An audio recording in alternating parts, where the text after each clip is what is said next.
Hello friends, welcome to Indian study पर आपका स्वागत है। दोस्तों, आज की इस वीडियो में मैं आप लोगों के लिए हिंदी का टेस्ट लेकर के आया हूं, जो कि आपके आने वाले exams UP jail warder, UPSI और यूपी लेखपाल के लिए बहुत ही ज़्यादा इंपॉर्टेंट होगा।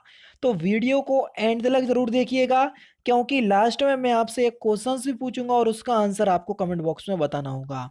साथ ही साथ इस वीडियो की पीडीएफ डिस्क्रिप्शन में टेलीग्राम चैनल का लिंक दिया हुआ है, वहां से आप प्राप्त कर सकते हैं। जितने भी नए स्टूडेंट टेलीग्राम पे जुड़े हुए हैं, तो कल मैंने नाइट में सारी पीडीएफ आपको प्रोवाइड करवाई थी। लगभग 10 से ज़्यादा पीडीएफ मैंने पिछली क्लासेस की सारी सेंड कर दी। ठीक है।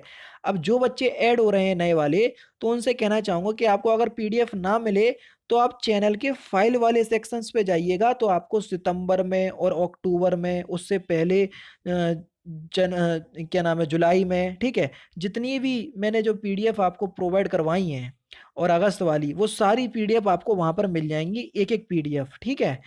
तो पहले क्वेश्चंस की तरफ पढ़ते हैं। पहला क्वेश्चन है आपका कि निम्नलिखित में से कौन सा अघोष वर्ण नहीं है। अब देखो, अघोष क्या होते हैं, सघोष क्या होते हैं, अल्पप्राण क्या होते हैं, महाप्राण क्या होते हैं। अगर ये सब आपको जानना है तो मैं इतनी सी वीडियो में तो आपको बता नहीं पाऊंगा। इसके लिए एक डेडिकेटेड वीडियो बनाई हुई है मैंने, वर्णमाला वाली। उसको आप देख लोगे तो आपका काम हो जाएगा, और इन क्वेश्चंस को आप आंखों में सॉल्व करोगे। ठीक है ना। तो इसलिए आपका जो सही आंसर हो जाएगा वह हो जाएगा धा। धा जो है वो एक अघोष वर्ण नहीं है, जबकि सघोष है ये। ठीक है ना, यानी कि घोष वर्ण है, यानी कि चौथा ऑप्शन करेक्ट। निम्नलिखित में से किस में दीर्घ संधि नहीं है, बताओ। देखो, सदैव में दीर्घ संधि नहीं है। सदैव हो गया, तथैव हो गया, ठीक है, एक एक हो गया, तो यहां पर आपकी वृद्धि संधि होती, ना कि दीर्घ संधि। यानी कि यहां पर दूसरा ऑप्शन जो है वो आपका बिल्कुल क्या होगा, करेक्ट होगा। हथौड़ी बोली किस क्षेत्र की है। हथौड़ी बोली, तो ये किस क्षेत्र की है, ये पूर्वी राजस्थान में बोली जाती है। दूसरा ऑप्शन आपका बिल्कुल क्या हो जाएगा, करेक्ट हो जाएगा। निम्नलिखित में से कौन सा संयुक्त स्वर नहीं है, जल्दी बताओ। निम्नलिखित में से कौन सा संयुक्त स्वर नहीं है। संयुक्त व्यंजन तो कल मैंने आपको बताए थे, छत्र, ज्ञ और स्रा। ठीक है। यहाँ पर संयुक्त स्वर की बात हो रही, तो संयुक्त स्वर कौन सी होती है। देखो, ए से एड़ी, ओ से ओखली, बा और औ, ये संयुक्त स्वर होते हैं। ठीक है। यहाँ पर जो आपका सही आंसर हो जाएगा वह हो जाएगा बड़ाऊ। बड़ाऊ जो है ये संयुक्त स्वर नहीं है। ठीक है। तीसरा ऑप्शन करेक्ट। सचित का संधि विच्छेद क्या होगा। सचित का सही संधि विच्छेद क्या हो जाएगा, तो यहां पर सही संधि विच्छेद क्या हो जाएगा, जल्दी बताइए। तो आपका सही आंसर हो जाएगा सत्य प्लस चित। ठीक है, सत्य प्लस चित और आधा ता आ गया, तो यहां पर कौन सी संधि होगी, व्यंजन संधि। यानी कि इस क्वेश्चन का फिलहाल तो पहला ऑप्शन आपका बिल्कुल करेक्ट हो जाएगा। निम्नलिखित में से अशुद्ध वर्तनी का चयन कीजिए। कौन सी अशुद्ध वर्तनी है, गलत लिखा हुआ है, जल्दी बताओ।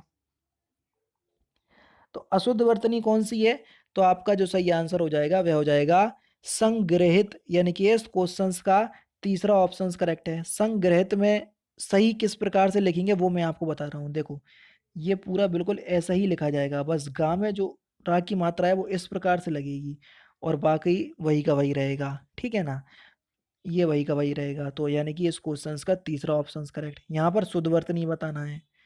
शुद्ध वर्तनी कौन सी है, पुष्टि। पुष्टि जो है वो बिल्कुल शुद्ध वर्तनी है। चौथा ऑप्शन आपका बिल्कुल करेक्ट हो जाएगा। निम्नलिखित में से किसमें विराम चिन्ह का सही प्रयोग हुआ है, जल्दी बताओ। भगवान तुम्हारा भला करे, ठीक है, यहाँ पर हो सकता है डंडा बिंदी, बिल्कुल ठीक है। क्या आप गया से आ रहे हैं, अब देखो ये क्वेश्चन मार्क वाली बात है, तो यहाँ पर तो गलत लगा हुआ है। कहना था सो कह दिया तुम जानो, तो यहाँ पर भी गलत है। तुम जा रहे हो, ये भी क्वेश्चंस पूछ रहे। ठीक है ना, तुम जा रहे हो और यहाँ पर क्वेश्चन मार्क लगाया, तो ये भी गलत है। ठीक है। भगवान तुम्हारा भला करे, पहला ही ऑप्शन आपका बिल्कुल करेक्ट है। जो मतलब प्रार्थना करने वाले जो वाक होते हैं उसमें डंडा बिंदी लगता है। ठीक है ना, तो इसलिए पहला ऑप्शन आपका बिल्कुल क्या हो जाएगा, करेक्ट हो जाएगा। ये विस्मयादि बोधक चिन्ह कहलाता है। नेक्स्ट क्वेश्चन, निम्नलिखित में से कौन सा जातिवाचक संज्ञा नहीं है, जल्दी बताओ। अमेरिकी। अमेरिकी जो है वो एक व्यक्तिवाचक संज्ञा का उदाहरण है। अगर यही अमेरिका की जगह देश लिखा होता तो वो जातिवाचक संज्ञा में चला जाता, समझ रहे। तो दूसरा ऑप्शन करेक्ट। निम्नलिखित में से किस शब्द में परि उपसर्ग का प्रयोग नहीं हुआ। अब देखो, पर्याप्त। अब देखो पर्याप्त में कौन सा उपसर्ग है? परि उपसर्ग है। परिवर्तन में भी है प्रख्यात और परिचय। अब देखो प्रख्यात में आपको परि उपसर्ग दिख रहा? नहीं दिख रहा, तो तीसरा ऑप्शन आपका बिल्कुल करेक्ट है। प्रख्यात में प्रा उपसर्ग है, ठीक है। निम्नलिखित में से कौन सा शब्द जो है वो विशेष नहीं है? जल्दी बताओ। विशेष क्या होते? जो विशेषण की विशेषता बताते हैं, आप सभी लोग को पता है, ठीक है। तो आपका जो सही आंसर हो जाएगा वह क्या हो जाएगा? निश्चित। निश्चित जो है वो एक विशेष नहीं है, जबकि ये एक विशेषण शब्द है, ठीक है ना। तो तीसरा ऑप्शन करेक्ट। निम्नलिखित में से कौन सा शब्द पुल्लिंग शब्द है? जल्दी बताओ। पुल्लिंग शब्द कौन सा है?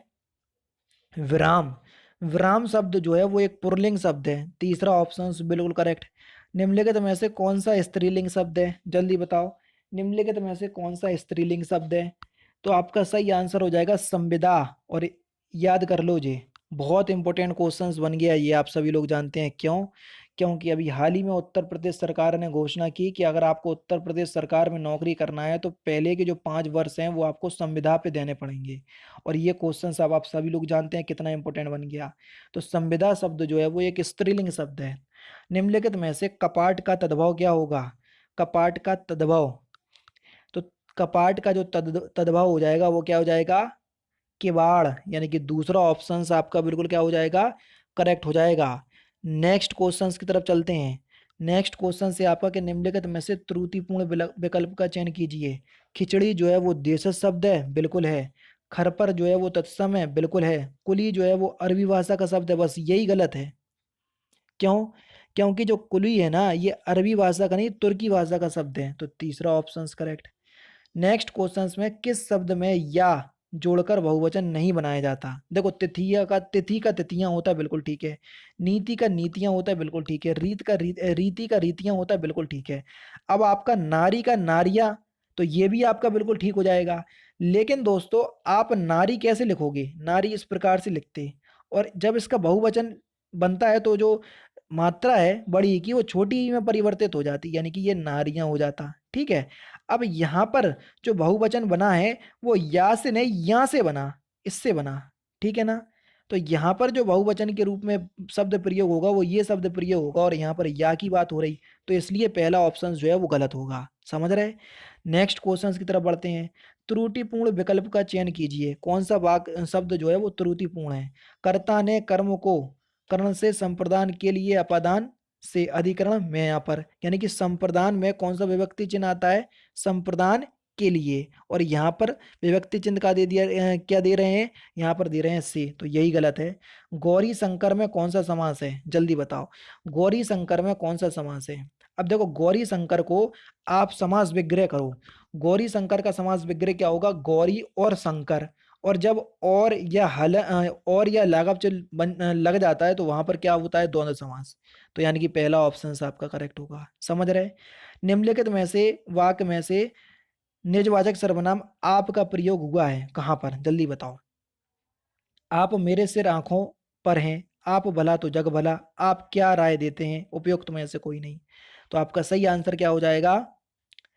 ऑप्शन नंबर बी, आप भला तो जग भला। यानी कि दूसरा ऑप्शन जो है वो आपका बिल्कुल क्या हो जाएगा? करेक्ट हो जाएगा। इसमें जो आपका प्रयोग हुआ है वो निजवाचक सर्वनाम के रूप में हुआ है। निम्नलिखित में से कौन सा विशेषण नहीं है? जल्दी बताओ। निम्नलिखित में से कौन सा विशेषण नहीं है? राष्ट्र। राष्ट्र शब्द जो है ये एक विशेष शब्द है, ना कि विशेषण। चौथा ऑप्शन बिल्कुल करेक्ट। जिस क्रिया का कर्म हो उसे क्या कहते हैं? तो जिस क्रिया का कर्म हो या जिसके साथ कर्म की संभावना हो तो उसको हम क्या कहते हैं? सकर्मक क्रिया कहते हैं। यानी कि इस क्वेश्चन का दूसरा ऑप्शन आपका बिल्कुल करेक्ट है। निम्नलिखित में से त्रुटिपूर्ण विकल्प का चयन कीजिए। शिवार्पण में तत्पुरुष समास है? अब बताओ। शिवार्पण में तत्पुरुष समास है यानी कि अ, अर्पण करना।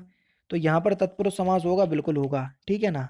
अब देखो श्याम सुंदर। श्याम सुंदर में क्या अव्ययी भाव समास है? अब आप बोलोगे सर श्याम सुंदर का समास विग्रह करो। श्याम जो सुंदर है, या श्याम है जो सुंदर, और है जो और जा के समान के जो हिंदी निकलती है तो वहां कर्मधारय समास होता है। यानी कि श्याम सुंदर में कर्मधारय समास होगा, और यहाँ पर अव्ययी भाव समास दे रहा है। तो दूसरा ऑप्शन जो है वो त्रुटिपूर्ण है, ठीक है। बताओ समझ में आ रहा कि नहीं आ रहा? समास वाली वीडियो देख लेना, सारी चीजें आपको अच्छे से समझ में आने लगेंगी। निम्नलिखित में से कौन सा वाक्य जो है वो भाववाची का है या भाववाची का उदाहरण है? कौन सा वाक्य भाववाची का उदाहरण है? भाववाची क्या होता? देखो, क्रिया का वह रूपांतर जिससे वाक्य में क्रिया या भाव की प्रधानता होती है तो वहां भाववाच होता। ठीक है। अब बताओ, यहाँ पर मुझसे चला नहीं जाता, ये एक भाववाची का उदाहरण है। तीसरा ऑप्शन आपका बिल्कुल करेक्ट है। निम्नलिखित में से कौन सा समुच्चय बोधक अव्यय नहीं है? जल्दी बताओ, निम्नलिखित में से कौन सा समुच्चयबोधक अव्यय नहीं है? समुच्चयबोधक अव्यय क्या होते हैं? ऐसे पद जो क्रिया संज्ञा की विशेषता ना बताकर एक वाक्य या पद का संबंध दूसरे वाक्य या पद से जोड़ते हैं तो वहां पर समझबोधक अव्यय होता है। ठीक है। अब देखो, अपेक्षा, अपेक्षा जो है वो एक समुच्चयबोधक अव्यय नहीं है। दूसरा ऑप्शन बिल्कुल करेक्ट है। दुखी लोगों की मदद करो, इस वाक्य में दुखी शब्द किस प्रकार का विशेषण है? तो दुखी शब्द जो है वो किस प्रकार का विशेषण है? ये एक प्रकार का गुणवाचक विशेषण है। तीसरा ऑप्शन जो है वो आपका बिल्कुल क्या हो जाएगा? करेक्ट हो जाएगा। नेक्स्ट क्वेश्चन, निम्नलिखित में से कौन सा शब्द फारसी भाषा का शब्द नहीं है? तो आपका सही आंसर हो जाएगा इमारत। इमारत जो है ये फारसी भाषा का शब्द नहीं है। तीसरा ऑप्शन आपका बिल्कुल करेक्ट, ये अरबी भाषा का शब्द है इमारत। चटनी में प्रयुक्त प्रत्यय, प्रत्यय किसी भी शब्द के पीछे लगाए जाते हैं, तो चटनी में नी प्रत्यय लगा है। ठीक है। अब कई लोग अनी प्रत्यय लगा देंगे, तो तीसरा ऑप्शन ना ठोक देना, दूसरा ऑप्शन सही होगा। बुढ़ापा में कौन सा प्रत्यय लगा है? ये क्वेश्चन यूपी पुलिस कांस्टेबल में पूछा जा चुका है। तो बुढ़ापा में कौन सा प्रत्यय लगे या लगा है? तो आपका सही आंसर हो जाएगा पा प्रत्यय। पहला ही ऑप्शन आपका बिल्कुल करेक्ट हो जाएगा। नेक्स्ट क्वेश्चन से आपका कि निम्नलिखित में से क्रिया विशेषण पदबंध है कौन सा? जल्दी बताओ। अय्याली बताया, क्रिया का काम करने वाला पदबंध या जो समूह होता है उसको क्रिया विशेषण कहते हैं। ठीक है। पहले से बहुत धीरे, ये एक क्रिया विशेषण पदबंध का उदाहरण है। चौथा ऑप्शन बिल्कुल करेक्ट है। कौन सा हनी हरि का अनेकार्थक शब्द नहीं है? हनी हरि का, देखो हरि के अनेकार्थक शब्द क्या होते हैं? विष्णु, इंद्र, सर्प, मेढक, सिंह, घोड़ा, सूर्य, चांद, ये सभी होते हैं। ठीक है। हाथी जो है ये हरि का अनेकार्थक शब्द नहीं होगा। तीसरा ऑप्शन आपका बिल्कुल करेक्ट है। निम्नलिखित में से शब्द योग के अर्थ से संगत विकल्प का चयन कीजिए। अब्ज और अब्द, देखो अब्ज का मतलब होता है कमल और अब्द का मतलब होता है बादल, यानी कि इस क्वेश्चन का पहला ही ऑप्शन करेक्ट, कमल और बादल। ठीक है। नेक्स्ट क्वेश्चन की तरफ चलते हैं। नेक्स्ट क्वेश्चन है, अधजल गगरी झलकत जाए, इस कहावत या लोकोक्ति का अर्थ क्या है? ये एक लोकोक्ति है, तो इसका सही अर्थ क्या हो जाएगा? डींग हांगना, यानी कि इस क्वेश्चन का दूसरा ऑप्शन आपका बिल्कुल क्या हो जाएगा? करेक्ट हो जाएगा। बेसिकली देखें तो मतलब गगरी झलकत जाए, यानी कि डींग हांगना, लंबी लंबी बातें करना, ये मतलब होगा। निम्नलिखित में से संयुक्त वाक्य का उदाहरण बताइए। अब पहले तो ये बताओ संयुक्त वाक्य होगा कौन सा? संयुक्त वाक्य की मैंने परिभाषा आपको कई बार बताई है। क्या होता है? जिस वाक्य में साधारण या मिश्र वाक्यों का मेल संयोजक अवयवों द्वारा होता है तो वहां संयुक्त वाक्य होता है। ठीक है ना? अब बताओ कौन से ऑप्शंस में संयुक्त वाक्य है? तो आपका जो सही आंसर हो जाएगा वह हो जाएगा, मैंने भोजन नहीं खाया और इसलिए मेरी भूख नहीं मिटी, यानी कि इस क्वेश्चन का चौथा ऑप्शन जो है वो एक संयुक्त वाक्य का उदाहरण है। ठीक है। नेक्स्ट क्वेश्चंस और लास्ट क्वेश्चंस, और इस क्वेश्चंस का आंसर आप मुझे कमेंट बॉक्स में बताएंगे। शेष, महेश, गणेश, दिनेश, सुरेश, हसु, जाही, निरंतर, गावे, इस पंक्ति में कौन सा अलंकार है? जल्दी बताओ। तो इस क्वेश्चंस का आंसर आप मुझे कमेंट बॉक्स में बताएंगे। तो दोस्तों ये था आपका हिंदी का टेस्ट कैसा लगा वो आप केवल एक ही माध्यम से बता सकते हैं, वो है लाइक। तो वीडियो को 500 लाइक तक जरूर पहुंचाइएगा, क्योंकि आपका एक लाइक ही मुझे इतना मोटिवेशन देता है कि मैं आगे चलकर इससे अच्छे और इंटरेस्टिंग कोर्स या वीडियो आप लोगों को प्रोवाइड करवाता रहूँ।